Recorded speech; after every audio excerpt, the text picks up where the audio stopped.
bismillaahi raxmaani raxiim wacan oo wanaagsan daawadayaal halkani waa wehel cusub media waa 24ka bisha December sanadka 2024 kusoo dhawaada wararka ugu doorka roon aan idin hayno maanta qodobada aad ku daawan doontaanna waxaa ka mid ah dowladda federaalka Soomaaliya oo joojisay qaar ka mid ah duulimaadyadii aadi jiray magaalooyinka maamulka Jubbaland maxaa laga filan karaa shirka Soomaaliya iyo Itoobiya ku dhaxmaraya magaalada Addis Ababa ee xarunta dalka Itoobiya iyadoo aysan cidna dhaxdhaxaadinayn iyo faahfaahinno dheeraad ah oo ka soo baxaya sargaal ka tirsanaa ciidanka booliiska Soomaaliya oo lagu dilay magaalada Dhuusamareeb ee caasimadda maamulka Galmudug qodobka ugu doorka roon arrimaha dibaddan waxa uu noqonayaa ra'iisul wasaaraha dalka Israa'iil Benjamin Netanyahu oo rajo wanaagsan ka muujiyay sii deynta la haystayaasha qodobada iyo qodobo kale ayaad ku daawan doontaan wararkayaga ee daawade haddii aad ku cusub tahay boggeena ku soo biir haddii aad horey inoola joogtana sii share garay warkii oo fidsan dowladda federaalka Soomaaliya ayaa joojisay diyaaradihii aadi jiray magaalooyin ka tirsan maamulka Jubbaland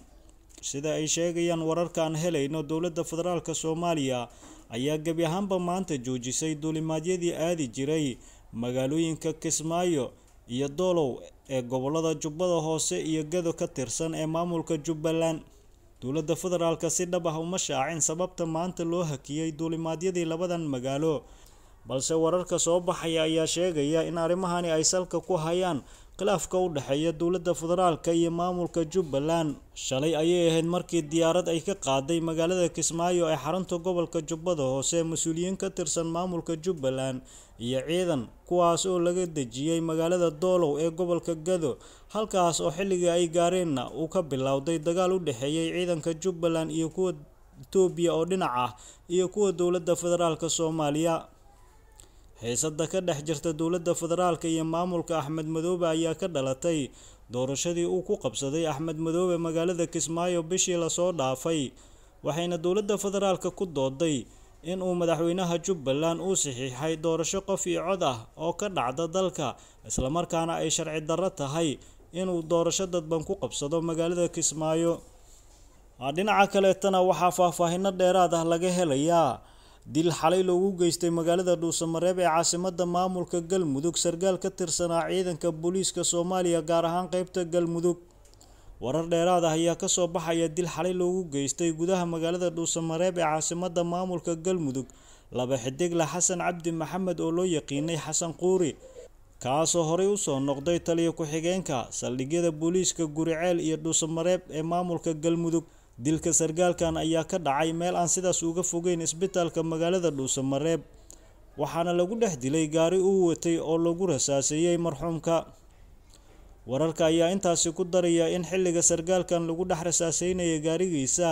inay la saarneyd haweeney rasaasta ay ka soo gaartay dhaawac fudud wararka hoose ee soo baxaya ayaa sidoo kale sheegaya in dilka sargaalkan uu la xiriiro arrimo jacayl isla markaana dilkiisa uu geystay nin la sheegay inuu jeclaa gabadha la joogtay sargaalka xilliga la dilayay wararkii ugu dambeeyay ee naga soo gaaraya magaalada Dhuusamareeb ayaa sheegaya in ciidamada ammaanka Galmudug ay gacanta ku soo dhigeen nin loo haysto inuu ka dambeeyay dilka laba xidigla Xasan Quuri ninkan loo soo qabtay dilka sargaalka ayaa ahaa askari ka tirsan ciidanka xoogga dalka بسم الله الرحمن الرحيم الحمد لله رب العالمين صلى الله وسلم على سيدنا محمد وعلى اله وصحبه وسلم marka hore waxaan u tacsiyeynaa marxuum naga baxay runtii dhammaan ummadda Soomaaliyeed ka baxay gaar ahaan ciidanka booliiska memberka ahaa oo ka baxay waxaan leenahay inna lillahi wa inna ilayhi raaji'uun ilaahay samir iyo iimaan naga siiyo dhammaanteen ummadda Soomaaliyeed iyo ciidanka booliiska iyo qoyskii iyo qaraabadii ehelkii si gaara waalidiintiisii ilaahay samir iyo iimaan dhammaanteen naga wada siiyo runtii member ciidanka booliiska ka baxay waaye waxaan leenahay marka samir iyo iimaan Allah naga siiyo Xasan Cabdi Maxamed oo xalay abaara 6 saac iyo 20 daqiiqo ku geeriyooday caasimadda Galmudug ee Dhuusamareeb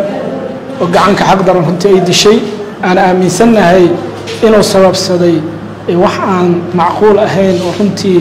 qof mas'uul ah inuu ku dhinto aysan ahayn inuu sababsaday aan aaminsanahay isagoo xilli shaqo oo ka rawaxay runtii meeshaan aan ku kala tagnay ahayd runtii markaas daqiiqado ka hor waxaan ka wada hadlaynay dhacdooyin magaalada dhexdeeda xabado ka dhacdhacayo googoosayn ka wada hadlaynay ilaa iyo aan gaarnay inaan wada xaqiijino barnaamijkaas oon meel ku wada ogaano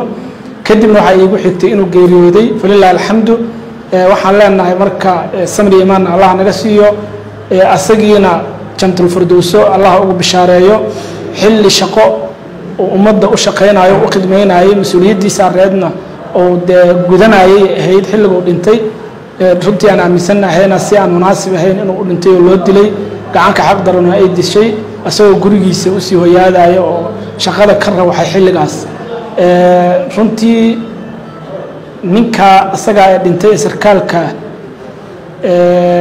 dadkii ku eedaysnaayna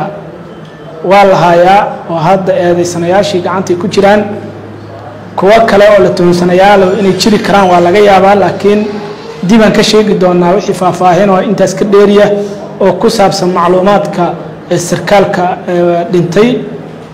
macluumaadkaas dibaan ka sheegi doonaa haddii alla idmo faahfaahinta dambaan ku dari doonaa laakiin hadda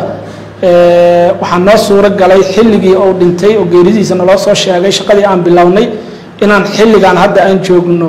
wax yar ka hor soo gebagabeynay eedaysanayaashii kuwa ugu muhiimsanaayna gacanta lagu haayo kuwa kale oo haddii alla idmo aan tuhunsannahay inay eedaysanayaal ka noqon doonaan kiiskaanna mar dhow ay kiiskaan gacanta soo geli doonaan aan rajaynana bilaa tawfiiq dhinaca kalena dowladda federaalka Soomaaliya ayaa shalay wafdi sare u dirtay magaalada Addis Ababa ee dalka Ethiopia si ay u sii ambaqaadaan heshiiskii Ankara ku soo dhex maray madaxweynaha dowladda Soomaaliya Xasan Sheekh Maxamuud iyo ra'iisul wasaaraha dalka Ethiopia Abiy Ahmed maxaase laga filan karaa shirkan u dhaxeeya Soomaaliya iyo Ethiopia oo aysan cidna dhexdhexaadinaynin